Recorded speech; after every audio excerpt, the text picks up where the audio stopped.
Hello and welcome back to a different kind of video than I'm usually used to making. That's like not music and not animation. So you might see by reading the title or the thumbnail if I make it clear enough. So in this video I'll be talking about how I make one of my animations, and I'll be using mi pregunto. I don't know how to say this. Listen. It's right here on the screen. You can read it. Sorry if this whole video sounds a bit scattered. I don't have a script. So first things first, when I begin something, I usually get some inspiration or an idea of what I want to make. So I remembered when I started doing this that it used to be a pretty popular animation meme that I used to see everywhere. And I thought the song was pretty cool. I like it a lot. So I decided to pick that song to animate to because I mostly keep a list, and that song was on my list for a pretty long time. So when I get the audio, I usually insert it to Clip Studio Paint, or I use a macromedia flash so I could sketch out like a basic idea of what I want to animate. So right here you can see in the background that I'm drawing the time lapse of the whole animating the storyboard kind of thing. So you can also see the things out of the balance of lines that you won't be usually able to see in the finished animation or the animation sketch, which here, this is the finished storyboard that I went with, and I'd say it was pretty good.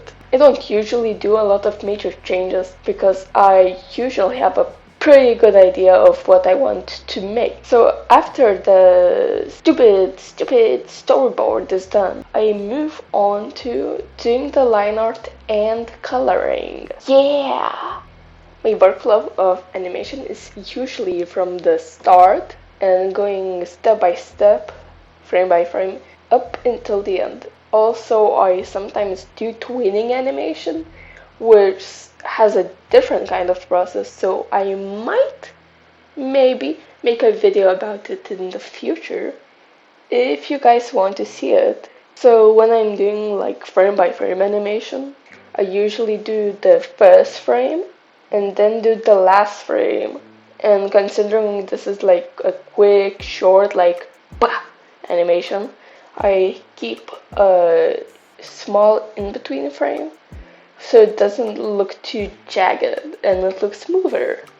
But also I'm not gonna animate on 60 FPS because I think that's stupid and maybe too many frames.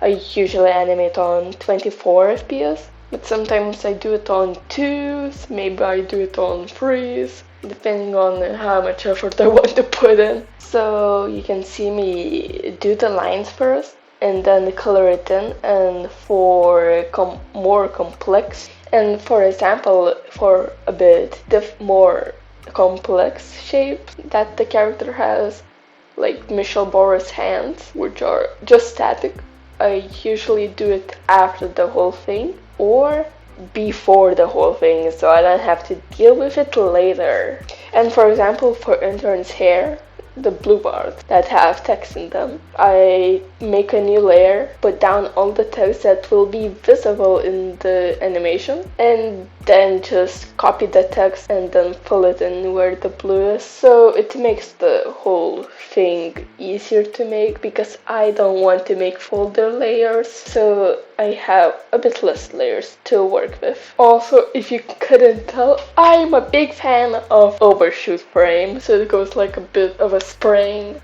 I really like that. I did the overshoot, well, the slight overshoot, with Michelle Boris' error message, and also I did the error message on a different animation folder. It's more animated than Michelle Boris herself, though the hand is new static piece, new frame.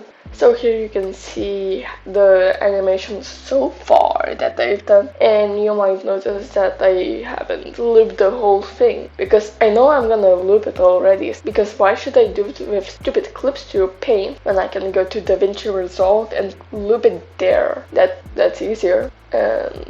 And they usually animate these whole animations in a week or so you can always have it done on Friday, so I can do a little Friday upload. But this animation has actually been made way before the rock lobster animation, which you can also totally check out. So it's not that super heavily edited like the rock lobster animation and the newer animation that I'm currently doing. So like, there are some differences than what I do right now, but I haven't recorded any of these. And now we're going to go on to the editing part. Yay! So first I insert the animation that I did, so of course I'm gonna edit. And I removed the frames which are not going to be like shown. I keep the audio export sometimes so I could have it on sync with the whole animation, which is important to me because I like the animation that's synced up and on the beat. Some animations look a bit off key, but I don't know how to fix it without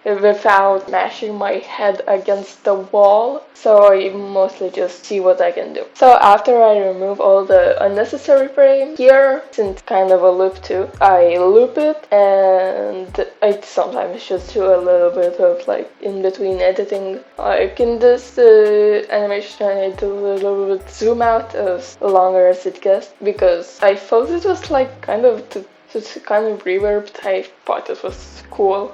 Also, I had my watermark for videos, which is just caked in Comic Sans because that's my name, and I love Comic Sans. I love Comic Sans because Comic Sans is my favorite font next to Liberation Serif, which you can sometimes see that I'm using Liberation Serif, but sometimes I use VCR-OSD Mono, which is the ultra kill font.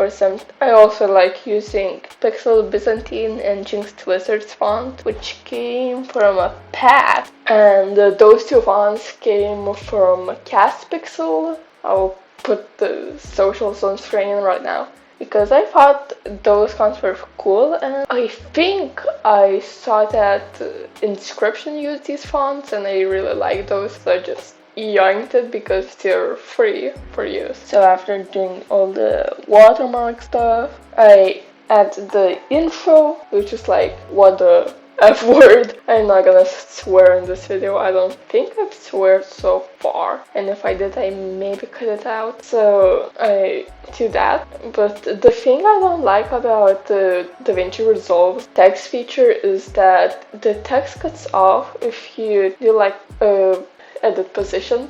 Like, if I want the text to scroll, I have to make the text smaller and then zoom in so it could do like the scroll, which I think that's kind of stupid, because otherwise the text will just cut off at the edges here, like you can see here. I think it's maybe cut off, I don't know, I haven't checked. It's been a while since I recorded this editing video, so I'm not too sure. So then I also add backgrounds from Pixels. I'll show the image on screen here. It's this website. I really like this website because it's free to use videos, so I can add it to my content. Like, you've seen the video before this video, I think. It's the Curse of Curse video, which you should also totally check out. That I used a bunch of backgrounds and they're all from Pixels, and I edited those backgrounds so they have kind of the cooler effect that I'm mostly looking for, because I think it looks better. It looks better in my opinion. So I used like a spinning disc one.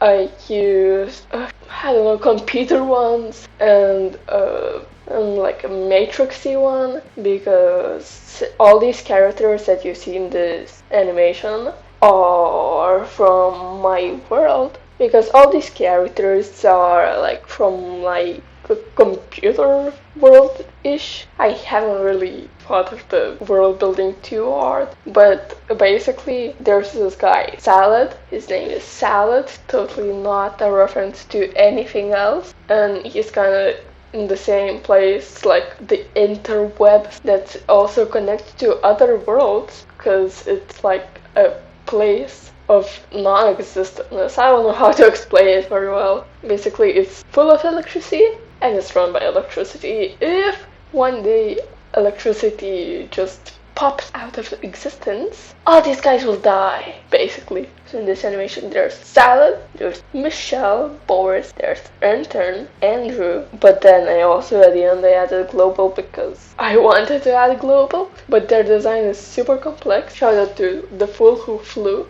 for making the design. I bought it from them and then basically didn't use them, which I feel kind of bad because I can't really draw the designs, like whoop. But I really like their idea. Basically they're a virus that is in the computer that drains battery and mines cryptocurrency and like does error stuff. I really like that idea, so yeah. So they're added at the very end of the animation as a little flyby scene. Also, while editing the video, I realized that I didn't spell the name of the animation, the Mi Pregunto one, because I spelled it as Mi Pregunto, and I just didn't paste it in what I saw, the correct name, so I don't get it wrong. Also, for some reason, the text was a bit weird, so you can see me just trying to fix it in the little chat thing, which basically doesn't do anything else other than look better in my screen. And for this I used the Zelda DXTTBRK